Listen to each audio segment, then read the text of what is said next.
Welcome to the Dream Collision Podcast. On this podcast, the plan is to just collide dreams together to see where we can go. So, for the first episode, I have my friend Samina. Y'all probably know her as Quantum Kitty. She's a fellow psychonaut and has been traveling with psychedelics and using psychedelics for spiritual use and personal growth and for many reasons. In this podcast, we talked about psychedelics. Obviously, I had a few questions to ask her, but just the state of the world, things that are going on, and things that were on our minds. So let's get into it.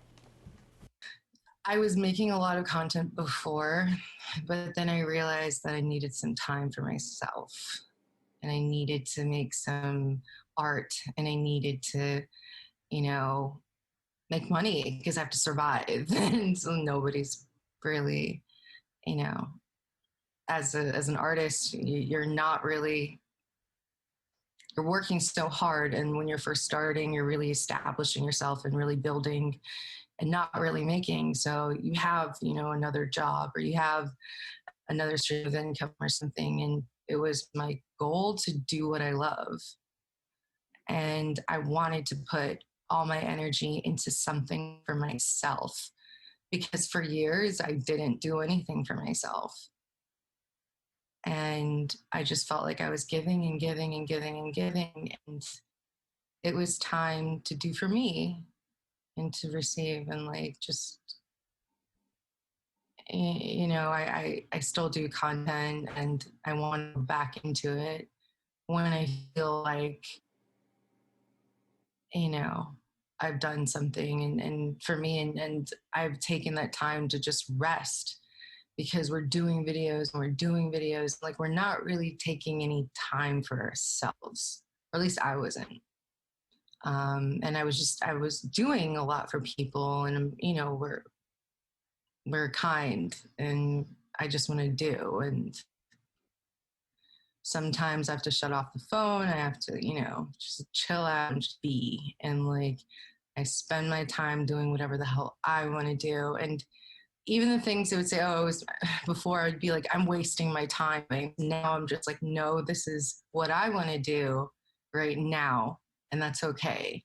And I'm not going to like shame myself for that or like think about being more productive or whatever, because like you need that rest period to create. I like the way you said that because right now we're in this world where I mean, just I do it too, but like just because it works for someone, it might not work for someone else. Because we live in this world where everyone wants to work so hard now.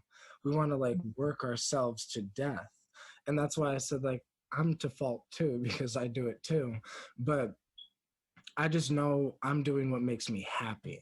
I think a lot of times people will work themselves so hard, and they're not happy doing it. Like I'm genuinely happy while I'm working hard as fuck. While I'm in pain from hard work and long day and I'm happy in a sense because I'm like this pain was from work. It wasn't like from not it was like it's like a reward feeling for me. But for other people that shit gets tiring and they're like, yo, I need to chill. And the best thing for them is just to chill because even though I work hard as fuck, I think a lot of people that work hard as fuck, they also rest a lot too. They just don't talk about how they rest a lot or that you have to in a sense, a little bit here and there and like some way because I feel like if not the mind gets really stressed. Yeah, yeah, absolutely. And that's why I've been resting for a really long time. I don't know. It's something that I've never done.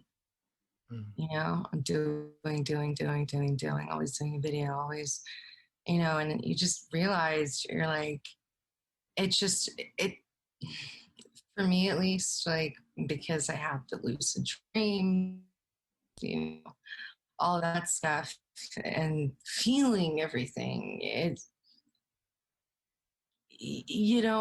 not easy doing a video. It takes experience and experience that I'm gonna have to, it's a lot. A lot of these dreams are not fun. And then expressing that and like, expressing that vulnerability, like it's a lot. And like, you know, so that's why also I feel like I'm saying all the reasons why, but like I am gonna obviously come back. Like it's not like I've completely stopped and that's it. No, I have so much content in store, and I have so many like experiences that I have to talk about that I haven't online or to you guys, like your reflections. I haven't talked to anybody about the trips I've had and like the dreams I've had, and there's so much. It's unlimited creativity and experiences. So it's never like, oh well, like this is over and done. This is another chapter of my life. I'm building up to, you need rest to build up to like, I work in spurts and I see that. So I'll take 3 months off and then, do a video and do art and everything. And then take a few, like I finished that piece and then I finished another piece and now I'm taking Now it's like, break while I finish another piece. So like, it takes a lot out of you, and like I have a lot of things going on, and like I wanted to do like the art I do for me. It's not it has nothing to do with money because it doesn't make me anything, but it's a passion and a goal that I can say that I checked off. So doing things for yourself, I think, as a star seed, as conscious warrior, you have to do for yourself, create boundaries, constantly pursue something creative, whether that's making music or dance or meditation or art or whatever. But yeah, that's what I've been doing. Just stuff for me. Like, that's dope though. Like for real. I have I used to feel so bad before doing things for me. I'm like, what? This is crazy. Well, why do I think this way? This is crazy. So I had to kind of like rewire my brain and understand that self-love is sometimes being distant, sometimes being silent. And that's also where a lot of growth happens, like spiritual growth.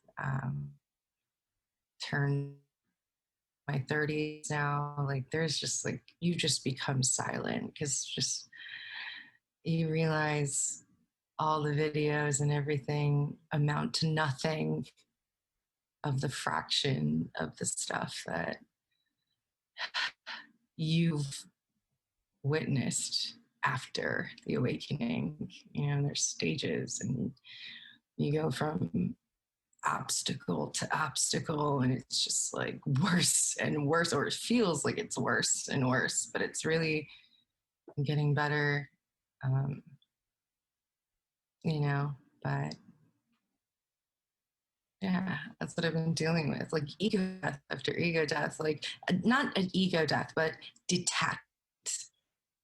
detachment of so much, detachment of like things and even life. I was thinking about it. I'm like, now I have to, like, I have a store, I have to work, I have to go out, I have to, be at the post office, and like your life every day. It's just like, I thought about it and I'm like, if I can sleep and just surrender and let go and sleep and fall into this dark abyss, and like you see these like crazy monsters and entities, beings while you're falling asleep. If I can do that every night, I could die. So that happens to you every night, like almost every night? Yeah. Because that's, my dreams are nowhere near like that. The only time I see shit like that is if, obviously if I take a psychedelic, but that's just interesting to me. Yeah. That's why I've been real silent. Well, because you keep going through experience after experience, then. So it's like, And it's come to the point like your videos where it's just like I can't even keep up. So I've like, you know, hmm it's information, it's experiences, it's a lot. And like I go to sleep and it's just like a little window, a little, you see things in your face, but you're just like, it's not real. It's not real. It's just I'm falling asleep. It's the hypnagogic state. right. But Which is the natural psychedelic state, because I've had what I would call shamanic dreams, but it sounds like you have shamanic dreams every night that you go to bed. Um, Now, I don't mean to go off topic. The problem is, I love having a conversation with you. So it's like I originally had an idea of like just certain questions that I had in mind that I've always like kind of wanted to ask you in general. Um, so like a random shot in the wind. What was your first psychedelic experience, and like what was it like, and like yeah. hmm. My first psychedelic experience was, I want to say mushrooms, but it wasn't at a high enough dose that I feel like I had any visual impaired anything. Like it was just a happy feeling, and I had mixed it with weed. So I don't really know if that counts. But the first actual, like, I started off with MDMA when I was younger, because I was like, I lived in Miami, and I was going to clubs at like 17, 18. And I had taken that with mushrooms, and I was at like a music conference somewhere in like probably in Miami. And I had looked at the stars and I started seeing um, constellations, and they turned into like these sacred geometry flowers. And then I saw this like spider in this spider web, and like it was totally not there, but I saw it and I was just like, whoa, what is this? Like my mind's playing tricks on me. But like it wasn't just the pretty patterns and like the spider from the spider web, it was what was happening on the inside.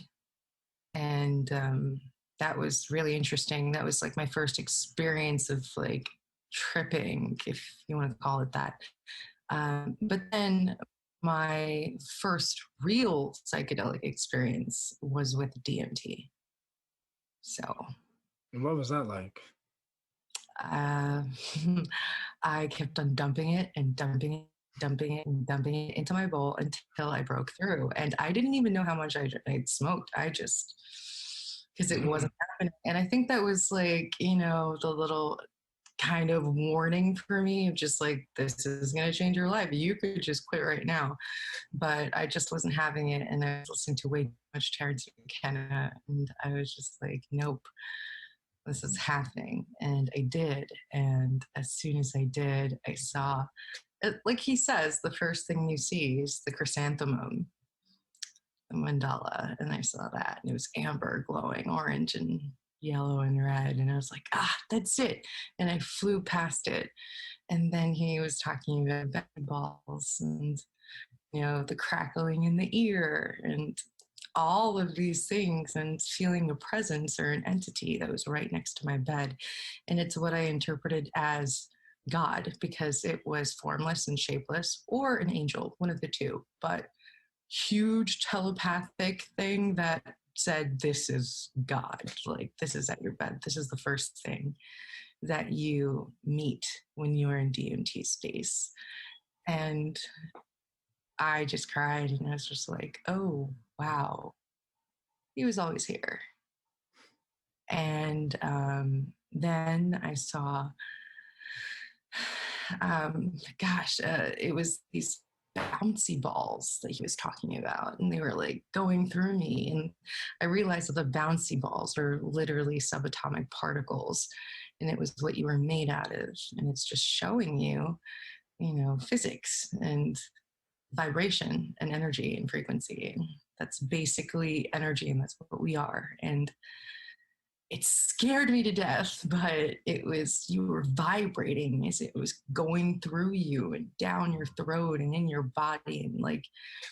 And so yeah, that was my first experience. And I was terrified because this veil, the sacred geometry veil had lifted, and I saw this Cthulhu-like entity, and I literally shit my pants almost. I'm just like, and it was telepathic, and it operated like a computer system and scanned your whole entire being and knew everything about you.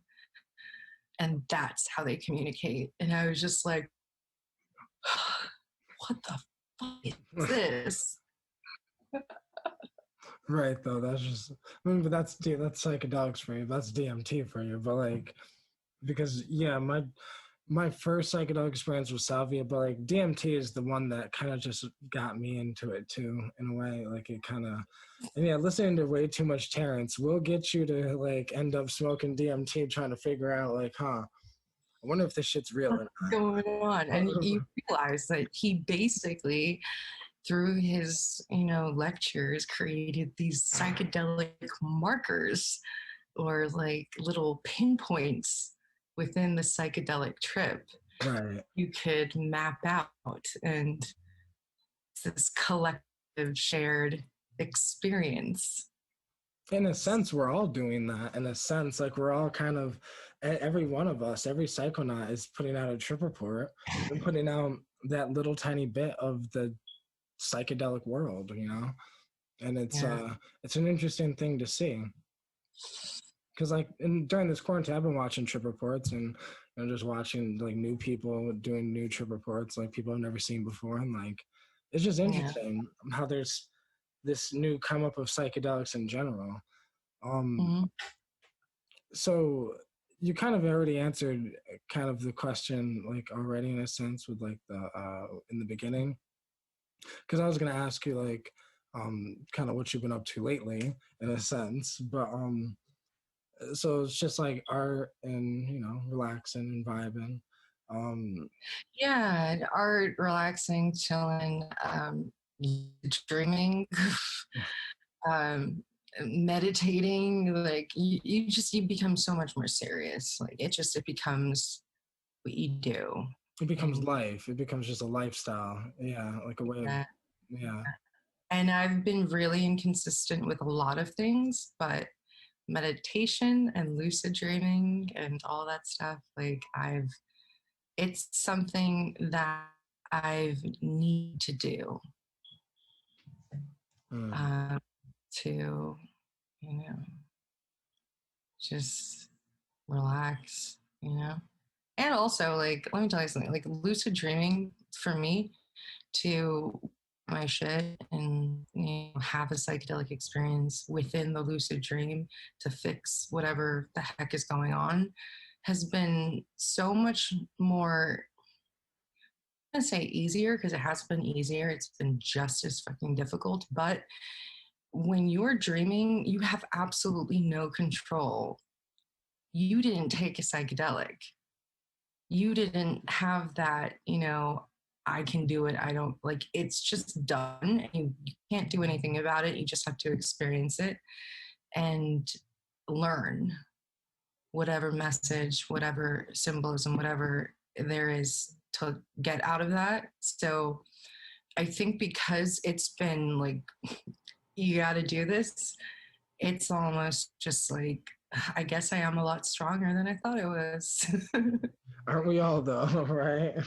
We all think we're weaker than we actually are, and like sometimes I think I'm dumber than I actually am, and like realistically we're all fucking mad geniuses and fucking superhero hulks walking around here acting like normal people.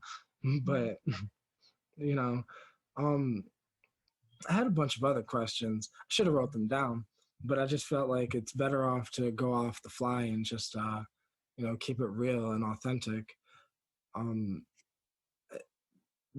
what was your when was the last time you had a psychedelic experience? Okay. Last time I had one was probably in October. Hmm. The It same was time I did. in Amsterdam. Right. Uh, I I did mushrooms. Yeah, mushrooms in Amsterdam. Can't complain. Must have um, been good.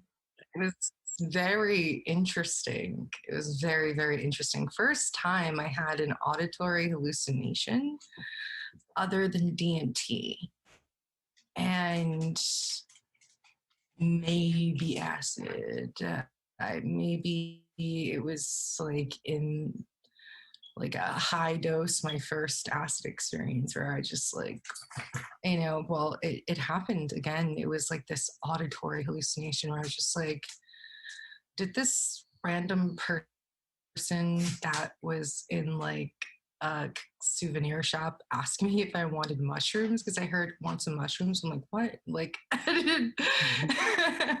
And I was on mushrooms, so I'm like, probably it's because I just had mushrooms, so I could just be like, it was beautiful though. Like the canal, I was tripping and I was right on the canal with like the cobblestone, and it was so beautiful. And you just saw it like just shimmering like a Monet, just like almost watercolor ish and like blotches of colors, like colors started becoming more vibrant and it was pretty cool. I freaked out a little bit during the come up because I wasn't expecting it and I was smoking way too much weed.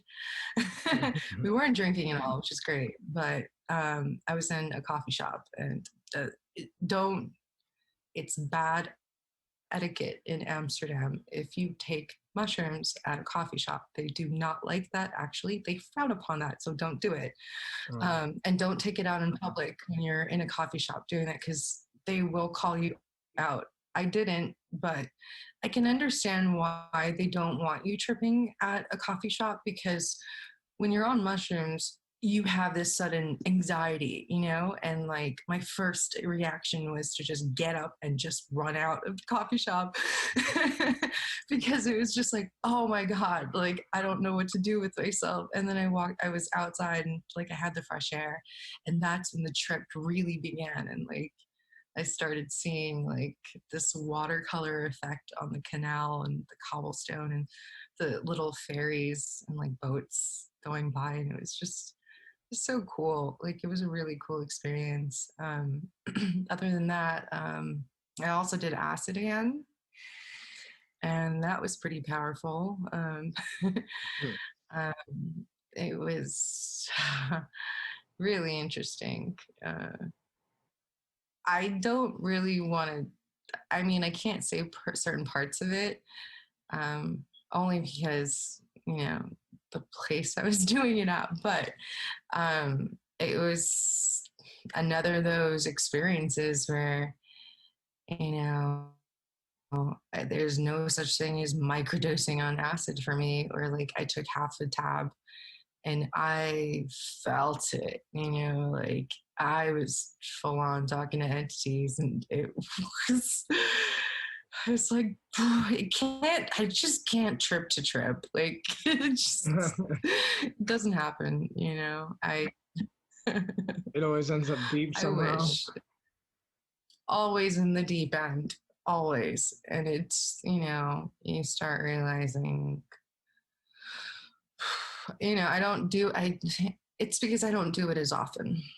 I started with the DMT, I started with the heavy stuff. I went in really heavy. I had those experiences. Those are my, you know, most people are doing acid first. I didn't really, Right the though. first time I did acid, I did 2 tabs and did it with a shaman. So, like, the intent was never, you know, it was always for healing because I think that's why I was called to psychedelics because there was so much healing that I had needed. Um, and that was my main reason for doing DMT. I don't know. I was just on this like spiritual kick. Like I just started You kind of just listening to.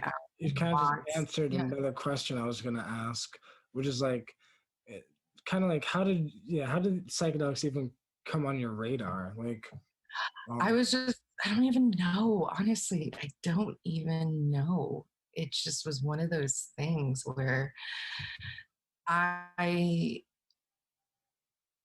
I hate to say like it was very like much like Eckhart Tolle's story where you're just so unfulfilled and depressed, and my life was, it had just felt like it was one of pain and suffering, and I'm just like, I'm not crazy. Like there has to be something else. There has to be something deeper.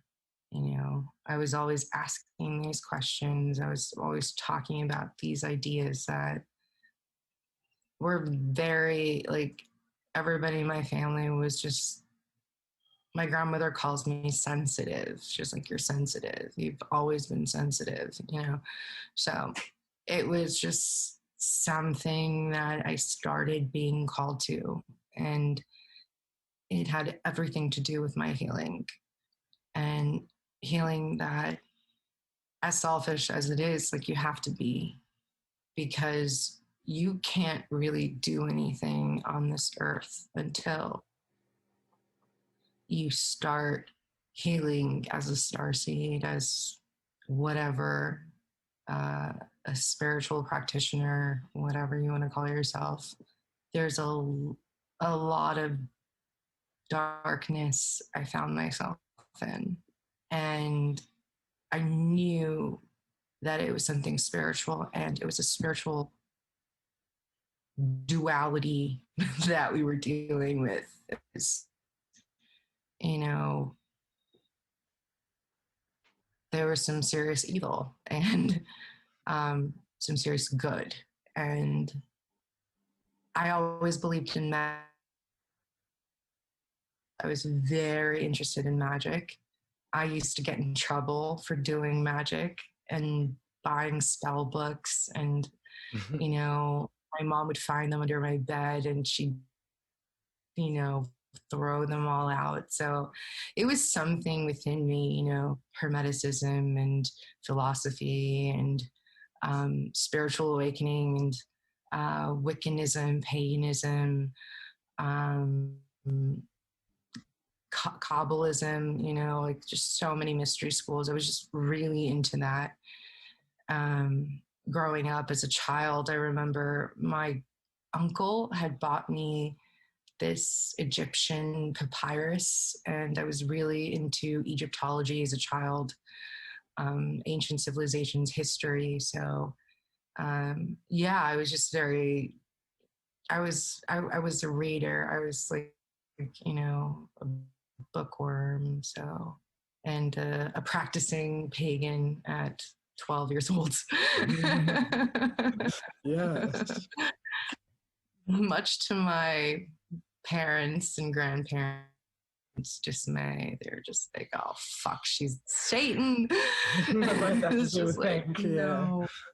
no, yeah, yeah. So it was just like dealing with a lot of that, you know, growing up and not really understanding why I'm just here for a different path. Like I'm here to answer or ask questions, you know, and that's why I started my channel. That's why I started doing DMT. Like I just feel that different souls are at different points and have different um, paths and you know goals for that life term, if you want to call it. And some of us are here to really learn, and it's difficult, and it's extremely difficult. Um, but you learn so much. And I just did a post on that, you know, like I think it was Cerebral Liberty that was talking about his girlfriend left him because he was poor. You know, he pauper. And I really resonated with that. Like, I really felt that because I don't feel poor by any means. Trust me, I don't. I feel so spiritually rich, if anything. But the people around me, judge my life. And, I asked a family member, why does me being poor offend you? Just like, you just start realizing society doesn't look, you know, upon people that are asking the deep questions and really pursuing truth as motivated, because like they're not really motivated by money, isn't their first priority, because they know that's an illusion. It's currency. It helps life a little easier. Upgrade your little Sims world, because we're in a simulation, and it helps that aspect. But other than that, like, it's the spiritual stuff that I'm seeing. And that is everybody in my life, whenever they come into my life, there's a lesson to be learned. And like, you're always learning, you're always teaching, you're always learning from somebody else. So like each interaction is just so powerful. And when you're woke, right? Like each interaction is just as you're so present, you're just so present. And because I think that's the key to being woke, right? It's that just being present in the moment and being observant, like, because that's what's helped me a lot, is just being observant in general with the trips. Because the more observant, I'm really observant in general in life. So it's like doing a psychedelic, it allows me to be observant on the psychedelic. So then you can gain more information if you're just observant. What was the most impactful thing that you think you've learned over the years of doing psychedelics? Like just the thing that you would say was just, I guess, the biggest impact in your life? The biggest impact, I think the biggest, like, I think it would have to be DMT. Like, that was the biggest impact. Like, my whole life changed, reality shattered, the illusion shattered. That's why I named my video what was it? Something about the simulation, like ending or something, a simulation shattering experience. That's exactly what it was. Like, it So for me, I genuinely believe this shit. So like when I take like I genuinely believe that this is another fucking world. This shit's real, is realer than ever. I guess the question is to you, like, do you feel the same? Oh, of course, absolutely. It's you start realizing there's different dimensions and layers to reality, and humans are only picking up a very small percentage of the frequencies that are around us, and I think that's what you start realizing, that there's something far more real, hyperspace, the DMT space. And that's why I don't really visit that place very often. It's just like, I was so eager to get there. And once I got there, I'm just like, oh shit, this is what death is. It's not as I like the way you said that, because that happened to me too. I was so eager to get there, so just I wanted to know so bad, but then you get there and then you're like, fuck, like damn, I'm here, and it's shitty, but it's beautiful, but it's a beautiful shitty moment. Yeah, exactly. It's beautiful and horrifying at the same time. Yeah, so horrifying that like I haven't done DMT in a while. Like it's been a little while. Yeah, I mean, it was more like shocking than anything. Shocking's a good word, because it just you didn't it's like something you couldn't have imagined, something you didn't expect. Like even listening to Terrence, so it's like I kind of knew that DMT was gonna be life shattering. At least I heard those words from Terrence. I just didn't. It never really clicked how It really didn't- life No, shattering it would be. no. And it really was. Like, it wasn't fun. Let me tell you, it was not fun. Those first 6 months, I was terrified. I was so sad. But it got better. And I Why? got strong. I don't mean to try to pry you for information here, but like, why were you sad in a sense? Because like, I just want to try for, I guess, for people who have never done psychedelics, like to see like that it's like, why would a psychedelic that shows so much beauty make you so sad? Um, well, because it it wasn't that it was sad. It was terrifying. Like the implications were so terrifying. Like we don't know what the hell is going on. You know, it, it was far too alien and mechanical and just like seeing when I talk about seeing the singularity, the sun disk. It was just this circle within a circle within a circle within a dot. And then you're ascending up into it. And you're just like, it's so alien and ancient. And it was just this seemed like this ancient galactic supercomputer.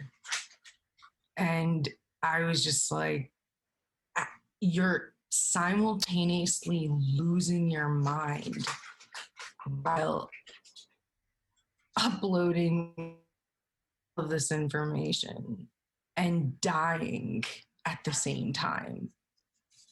And trying to do all of that at the same time is just like terrifying, too much. And yeah, it really broke me for a while. I had a migraine for, I'd say, a month, 3 weeks, a month. My third eye was throbbing. I was just like, what the fuck did I do?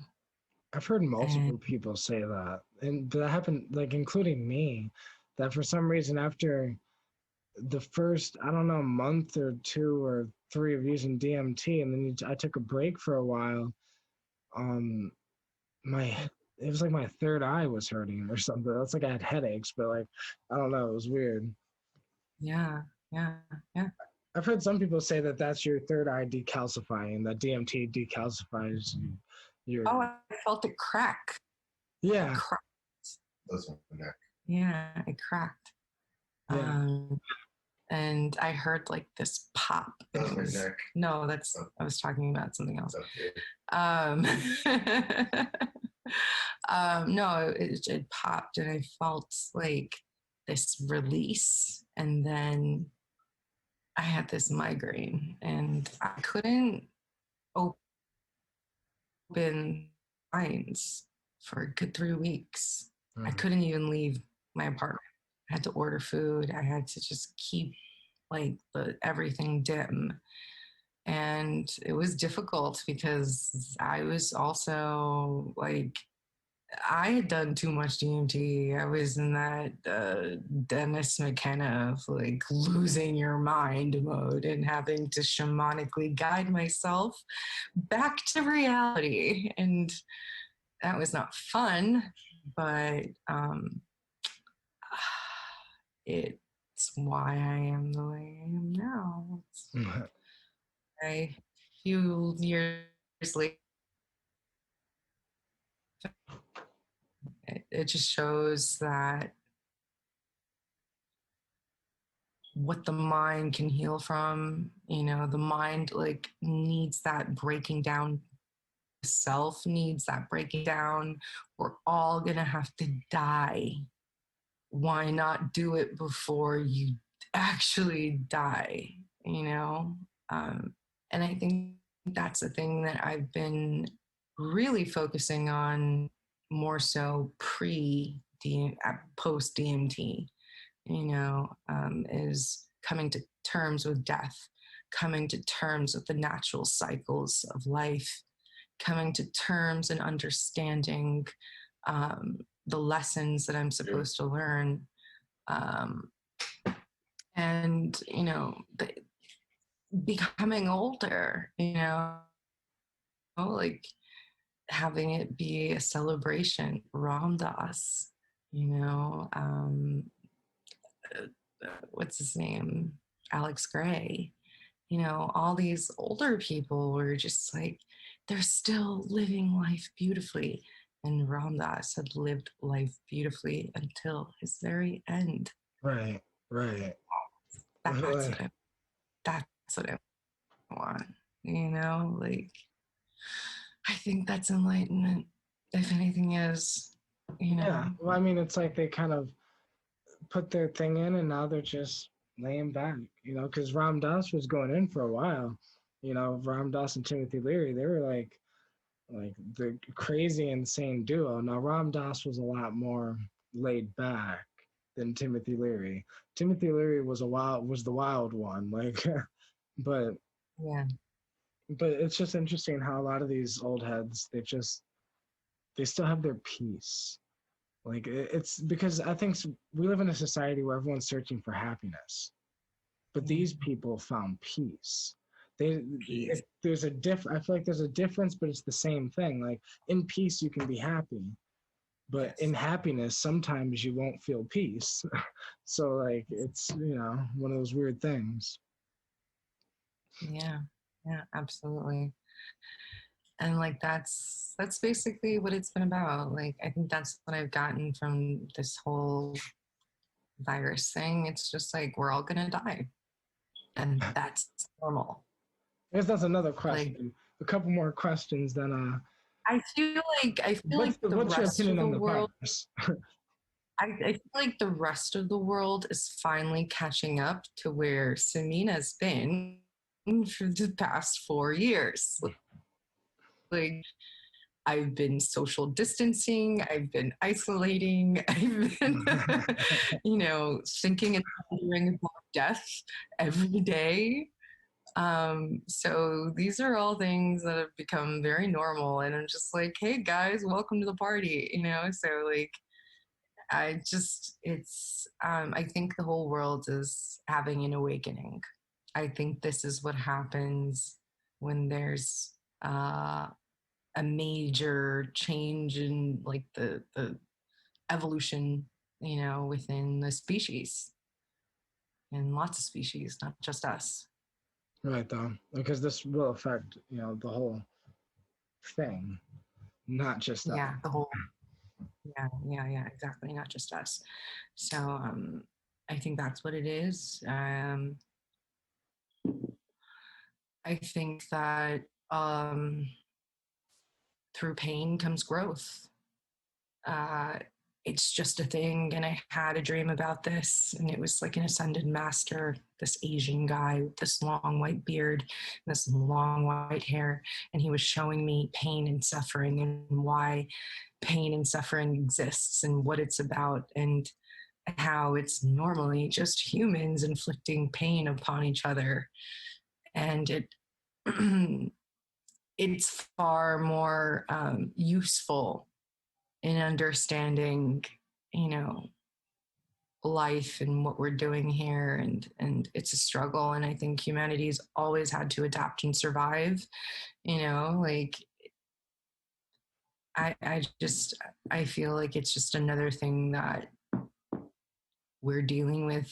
There's a lot of things that we're dealing with that aren't fucking normal.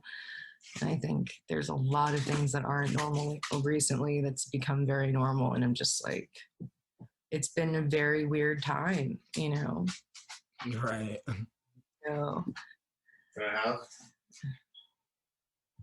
I think that's what we're dealing with, just really weird times. And we just have to be kinder, more compassionate, understanding, loving, giving, patient, and just, you know, now is the time to reflect on what being human is and the things that are valued. Our value systems are changing. People are becoming more resourceful. I'm planting more. I have a whole bunch of plants going on. So many people do. You see people gardening more. You see animals not being slaughtered as much. You see,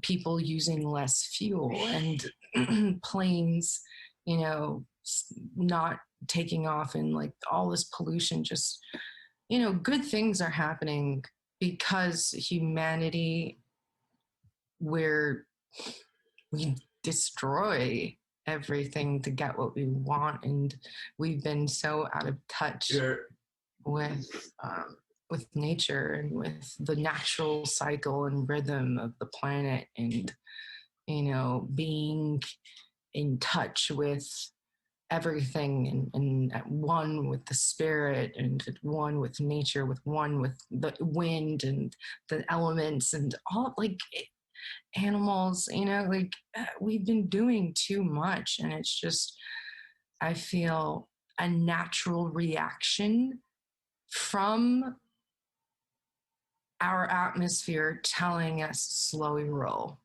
I don't know. Right, though. Could be, because literally we've just become this hyper capitalized, like hyper just exploited, just too much, living in these dense, overpopulated cities, being connected all the time, constantly hyper, just too much information, like I find. And it's just like, I find myself on the phone watching a movie and listening to music, and I'm just like, whoa. And or getting shorter. People can't have conversations like they used to. People are on their phones now versus, but also now, like technology, like that's the only way we can communicate now because of social distancing. So it's been like this weird thing where we've all been forced to become digital avatars of ourselves. I like the way you said that. That's interesting. Because I haven't really looked at it that way, but that's true.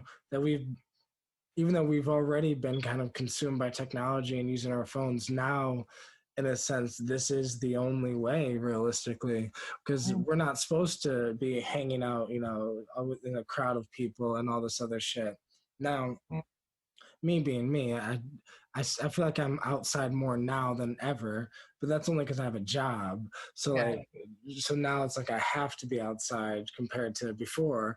I was like, man, everyone's doing this social distancing. Everyone's complaining about the quarantine, but I was like, I lived that life anyways. I'm like kind of a loner type of guy. So like I lived that life anyways.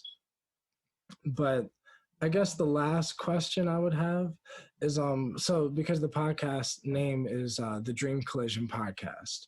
So it's like I guess the last question I have is like do you have any like dreams, goals of the future, aspirations, anything you're working on trying to do, or even just a mentality that you're trying to instill in yourself or something? I think that my main focus and goal right now is to just focus on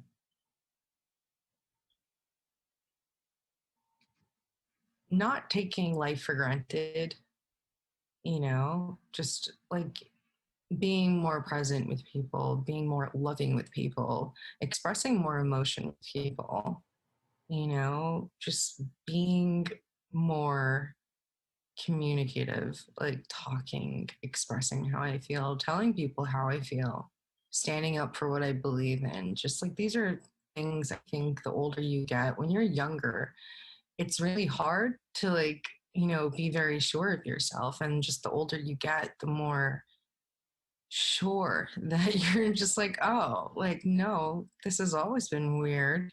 I've always found the world weird. Maybe it's time, like, maybe I've been right about this. Because you start seeing the older you get, the more, people start catching up, like, family members, people around you, they want to hear about that spiritual stuff now, like, and it's great because you're just like, really? Right? You're like, finally. Yeah. So that's how I feel. I'm always that friend that somebody, talks to when they want to talk, when they want to know some information about crystals, or or just like, I just feel like it's always like a spiritual interaction I'm having versus of just like, everyday interaction. You know what I mean? It's never like, it always feels like everything is, you're supposed to learn something from this. So I think if anything, like, I don't have any, like, I don't want to say now that I have goals, like, I want to accomplish things. I think I've done that and I've been doing that. And I feel like that time that I took to be alone and do for myself, like, I felt like I've really proved to myself that, like, I can do what I wish and whatever you put your mind to, as long as you have a plan and you back that up with action. Um, you can break it up into like small, tiny goals. And like that's what I've been doing, like I've been building a business, I've been doing art, I've been doing all of that stuff. So I feel like um, the accomplishment has to be more of a spiritual thing. I think that's the thing that I'm focusing um, the most on is being more present, um, being more grateful, like recognizing the opportunities that we have, being born now, taking technology for granted, like not letting the bullshit stop me, like, like just confidence. That's another one, I think. Building is, that's all we're trying to build is confidence, because that's the only thing that's really going to get you to the next goal that you have. The love for yourself, self respect. I think that's all what comes with having goals and um, wanting to be a better person for person next to you, Right. for your friends. Just being very honest, being a lot more honest. Even when bothering me, be honest. Do it in a better way. If we're going to be woke or conscious, we have to think about everything that comes out of mouths, all the interactions. And this is what, like, this whole customer service side to, me dealing with people, it's making me realize, oh, there are consequences to actions. There's real life feelings that, like, as an empath, you're feeling you're hurting them and you're like, oh, I don't want to do that. So it's been a difficult experience, but what I've been learning spiritually is, wow, like it's a lot, so I think that's what I've been focusing on is all of the all of the hard stuff, just like facing head on. um, that's another thing that I've learned to do with being an adult, and taking psychedelics, facing your fears. So that's something that is a goal of mine as well. um, Being a good friend is another one, um, being better for my family, being kinder, like it's not just like it's not just something you say to be nice or, to be fake or whatever, because you've suffered and you know how that feels. You know how it feels to be on the receiving end of that hurt. So you just don't want to inflict that on anybody. Right, though. Right. And I think that's where my goals are now, is just like, it's become a lot more than just words. Like the more you get into this, like, you just feel, the psychedelics open you up. You become more psychic. You start to evolve as a human. You start realizing your wrongs. You start realizing, oh man, I could have been nicer. Or, oh, that's how that feels. Oh damn, I really wish I could just give that person a hug and say I'm sorry. Mm. Like, I don't know. No, I feel you. Yo, I really like your answer. Because I'm probably gonna have this as my first episode on the podcast, but so I'm probably gonna ask this question to a lot of other people. But like your answer is probably I don't want to discredit any other future guest, but I'm just saying that most people, when I'm probably going to ask them what their goal is, they'll probably, or whatever, they'll probably explain some business thing or something, right? Not necessarily like your goals are more like real fucking like things that genuinely matter. Because like let's say you get the $1 million, you get the house, the car, the business, and life's fantastic, you got the subscribers, but yeah, if you don't have any of the like the emotional things, the genuine things, being a better friend, being a better person, being a like those things matter, I feel like the most genuinely. But those are the goals that we all kind of just like, yeah, we're not worried about those goals. We're worried about trying to get that $1 million, trying to get that million subscribers, trying to get, the next book out. Because even with me, a lot of times I think my next goal is trying to get my book out, and it's like, no, I really like that answer. So I just want to say thank you, for being on the podcast. It's always fucking dope as shit talking to you. Yeah. And yeah. You see, like, I don't know, like, just because I'm silent on YouTube doesn't mean like I'm not constantly streaming information. Like, I am, and it's just so difficult. And it's just like, it doesn't turn off. It just becomes your life. Right. No, right though. It does just become your life. It's not. It's weird. It's something that I couldn't have seen coming either. But any before we go, anything you want to say, or like anywhere people could find you, or yeah. Yeah, Quantum Kitty on YouTube, Quantum Kitty on Instagram. That's usually what I use. I've tried all the other platforms. Let me tell you, I'm just not consistent, and I can't. I I just can't. So Instagram and YouTube, it's usually what I use. And yeah, I do a podcast with you on my Instagram. So can't wait to have you on again. That'll be dope. We'll do that soon. Fuck yeah. But thank you guys so much for watching, and I'll see y'all on the next podcast.